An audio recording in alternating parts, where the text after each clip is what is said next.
Malam itu, hujan rintik-rintik turun membasahi halaman stasiun Bandung. Jam menunjukkan pukul 10:30 malam, dan udara dingin menusuk tulang. Rio, seorang pria berusia 27 tahun, berdiri di depan loket sambil menggenggam tiket kereta. Dia sengaja memilih jadwal malam, supaya pagi-pagi sudah sampai kampung dan bisa langsung membantu orang tuanya mempersiapkan acara keluarga. Namun sejak awal, ada rasa aneh yang menghantui pikirannya. Saat membeli tiket sore tadi, petugas loket sempat ragu sebelum menyerahkan tiket. "Yakin mas, mau naik yang jam 11 malam?" tanya petugas itu sambil menatapnya tajam. Rio mengangguk, walaupun sempat heran. Mungkin petugas itu hanya bercanda atau khawatir soal keamanan malam hari.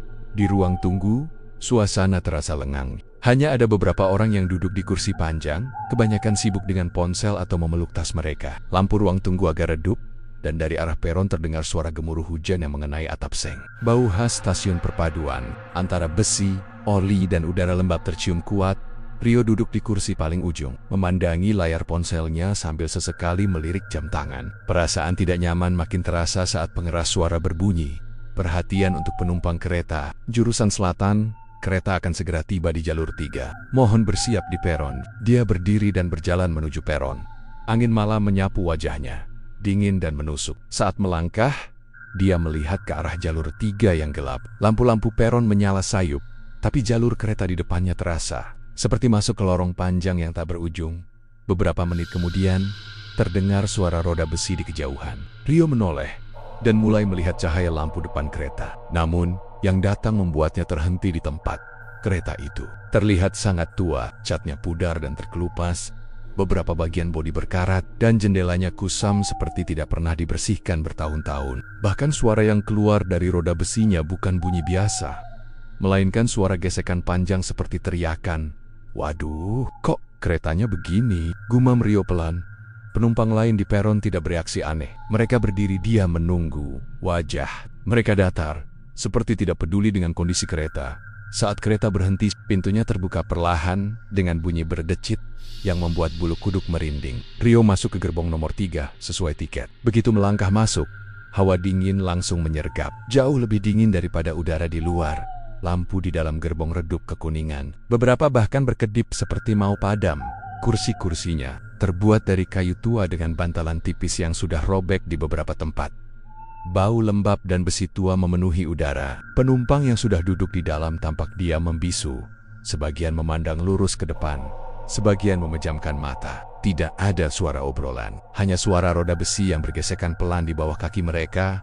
Rio menemukan kursi nomor 15 di dekat jendela. Di sebelahnya duduk seorang ibu tua berusia sekitar 70-an tahun. Rambutnya digelung rapi memokai kabiat, coklat tua yang warnanya pudar. Kulit wajahnya pucat, dan tangannya kurus seperti hanya terbungkus kulit. Saat Rio duduk, ibu itu menoleh dan memberikan senyum tipis, tapi matanya terlihat sayu, seperti menyimpan sesuatu yang berat.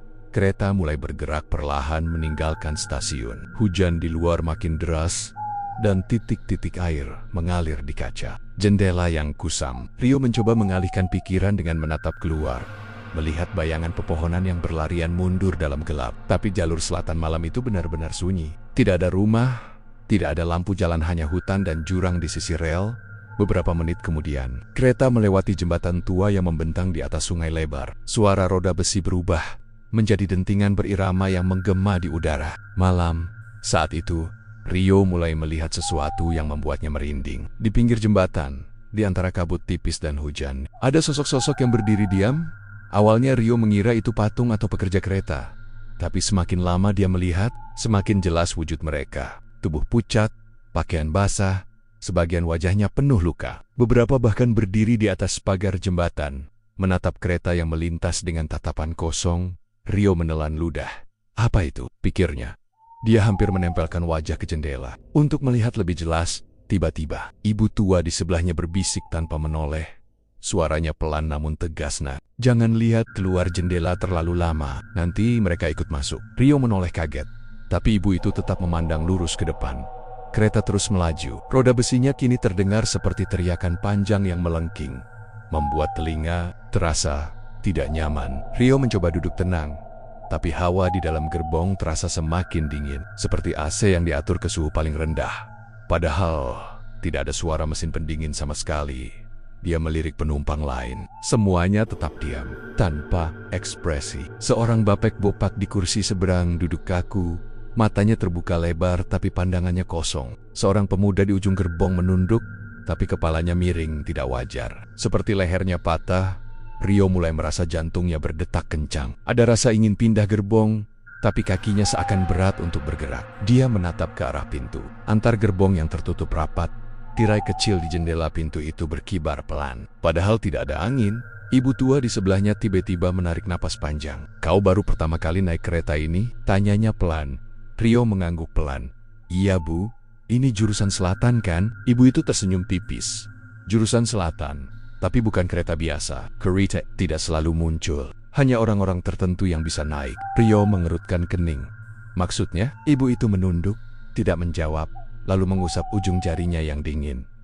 "Kalau kau beruntung, kau bisa turun sebelum stasiun terakhir. Tapi, kalau tidak, kau akan ikut bersama mereka." Perkataan itu membuat Rio merinding dari ujung kepala sampai kaki. Dia ingin bertanya lagi. Suara langkah kondektur semakin dekat. Dari kejauhan, Rio melihat sosok pria berseragam kereta berwarna biru tua yang lusuh, lengkap dengan topi pet. Tapi seragamnya kotor, penuh bercak hitam dan noda coklat yang terlihat seperti darah kering. Lampu redup di dalam gerbong membuat wajahnya setengah tertutup bayangan. Namun Rio bisa melihat jelas kulitnya pucat pasi, hampir seperti lilin.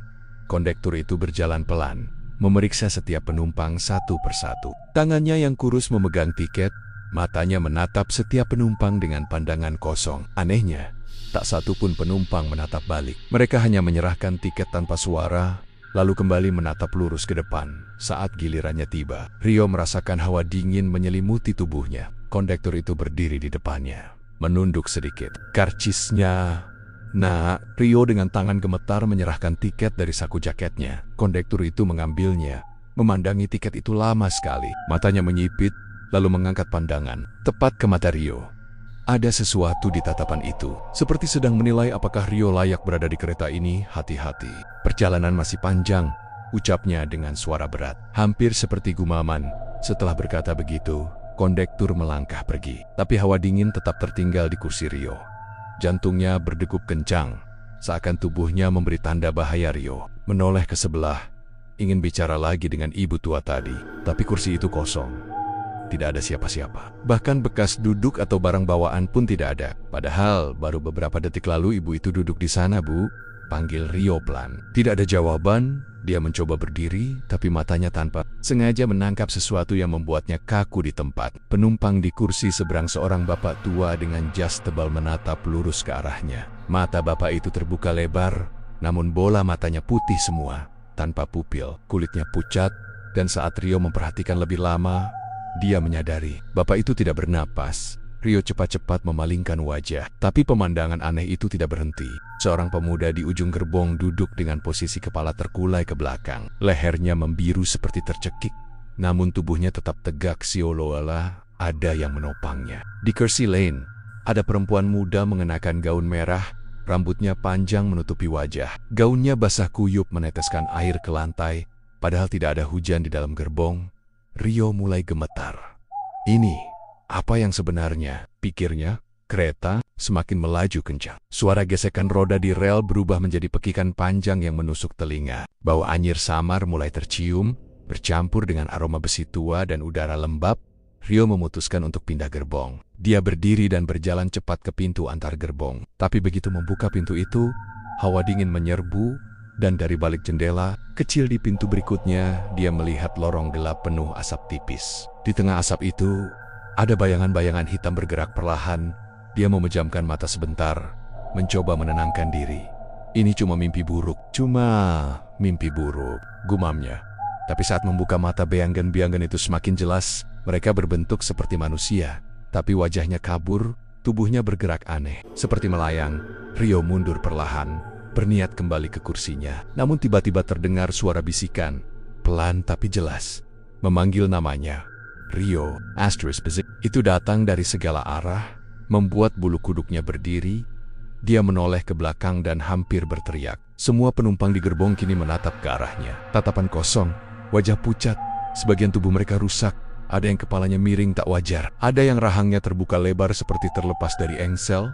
Ada yang matanya hanya satu, Rio melangkah mundur, napasnya tersengal. Tapi di antara semua tatapan itu, dia melihat satu sosok yang berbeda. Ibu tua berkebaya yang tadi duduk di sebelahnya. Dia berdiri di ujung gerbong, menatap Rio dengan sorot mata penuh peringatan.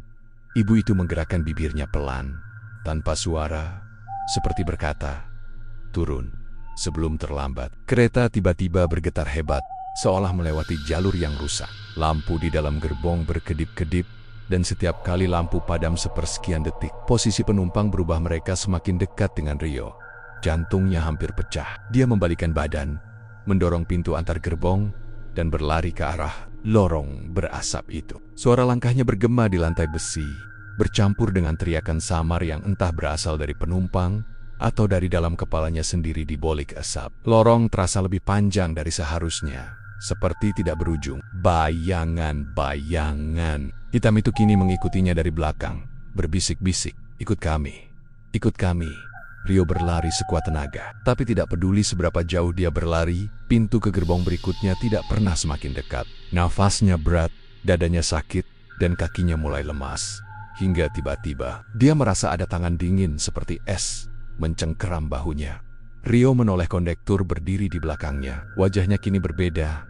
Kulitnya sobek di beberapa bagian, matanya hitam pekat tanpa bola mata, dan senyumnya lebar tak wajar. "Kau tidak bisa turun," ucap kondektur itu dengan suara yang dalam dan bergema. Stasiun berikutnya sudah menunggu. Rio ingin berteriak, tapi suaranya tak keluar. Pandangannya mulai buram. Telinganya hanya dipenuhi suara teriakan bercampur suara roda besi yang makin melengking. Lalu, semua menjadi gelap. Hanya itu yang Rio lihat setelah tubuhnya seperti kehilangan kesadaran. Tapi perlahan, matanya mulai menangkap cahaya redup. Dia sadar dirinya masih berada di kereta, namun bukan di gerbong yang sama. Gerbong ini jauh lebih tua, dengan kursi kayu panjang di sisi kiri dan kanan. Cat dindingnya terkelupas, dan dari langit-langit, air menetes pelan ke lantai yang licin. Bau busuk bercampur aroma anyir darah menusuk hidungnya. Rio mencoba berdiri, tapi tubuhnya terasa berat. Di depannya duduk penumpang-penumpang yang semuanya menatapnya. Kali ini, tidak ada yang berusaha menyembunyikan wujud mereka. Kulit pucat, luka menganga, pakaian basah, dan mata kosong. Ada yang tangannya hanya tinggal tulang. Ada yang kepalanya berlubang di sisi kiri. Di antara mereka, Rio melihat ibu tua berkebaya duduk di ujung gerbong. Dia masih memandang Rio dengan tatapan yang sama penuh peringatan. Tapi, berbeda dari penumpang lain, wajah ibu itu tidak rusak. Meski kulitnya tetap pucat, Rio ingin mendekatinya. Namun tiba-tiba terdengar suara bel panjang dari luar kereta. Tain. Bel itu diikuti suara kondektur dari pengeras suara yang serak dan bergema. "Penumpang sekalian, kita akan segera tiba." Di stasiun terakhir, suasana di dalam gerbong berubah. Penumpang-penumpang mulai tersenyum. Senyum mereka lebar, terlalu lebar, memperlihatkan deretan gigi yang tajam atau patah. Beberapa mulai berdiri, tubuh mereka bergerak kaku, langkah mereka menyeret. Rio merasa napasnya terhenti. "Tidak, aku harus turun. Aku harus keluar." Dia berlari ke arah pintu, tapi semua pintu terkunci rapat. Jendela-jendela kereta dipenuhi kabut tebal dari luar, sehingga dia tidak bisa melihat apapun selain bayangan samar-samar saat kereta melaju kencang. Kabut itu sedikit menipis, dan Rio akhirnya bisa melihat pemandangan di luar. Yang dia lihat membuat darahnya membeku. Kereta melaju di jalur rel yang menggantung di udara, seperti berada di atas jurang tak berujung. Di bawahnya hanya ada kegelapan pekat. Sesekali diselingi kilatan merah seperti bara api di neraka. "Ini bukan jalur kereta biasa," gumam Rio. Suaranya hampir tak terdengar. Tiba-tiba, ibu tua berkebaya berdiri. Dia melangkah mendekati Rio. Gerakannya pelan tapi pasti. Saat berada di dekatnya, dia berbisik, "Nak, satu-satunya cara keluar adalah sebelum kereta berhenti. Kalau kau ikut turun di stasiun terakhir, kau tidak akan pernah kembali." Rio menatap ibu itu, matanya membelalak. "Bagaimana caranya?" Ibu itu menunjuk ke pintu belakang gerbong. "Lompat waktu kereta melewati jembatan besar berikutnya. Jangan lihat ke belakang."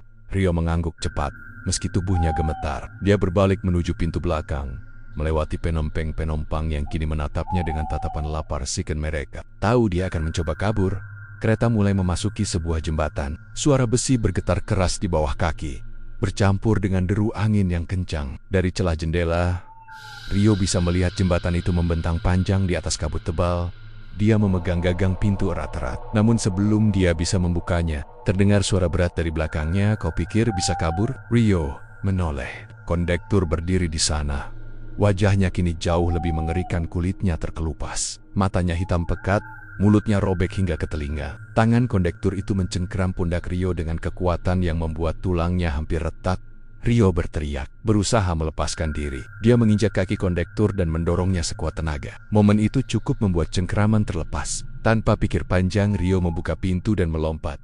Angin malam langsung menghantam wajahnya. Tubuhnya terhempas keras ke tanah berbatu di sisi rel. Dia terguling beberapa kali, merasakan sakit di seluruh tubuh. Tapi dia masih bisa bergerak. Saat Rio membuka mata, kereta itu sudah menjauh. Dia melihatnya melaju di atas jembatan, tapi Ada yang roda kereta tidak menyentuh rel, melainkan melayang sedikit di udara. Dari setiap jendela, penumpang-penumpang itu menatapnya, tersenyum lebar. Sementara kondektur berdiri di gerbong terakhir, mengangkat tangan seperti memberi salam perpisahan. Lalu, kereta itu menghilang begitu saja ke dalam kabut. Tidak ada suara, tidak ada cahaya, seolah tidak pernah ada di sana. Rio terbaring di tanah. Napasnya terengah-engah. Hujan tipis mulai turun, membasahi wajahnya. Dia mencoba bangkit, berjalan tersiak-siok mengikuti rel hingga akhirnya melihat cahaya lampu di kejauhan. Beberapa menit kemudian, sebuah kereta modern melintas perlahan dan berhenti di dekatnya. Petugas yang turun terkejut melihat Rio sendirian di jalur itu.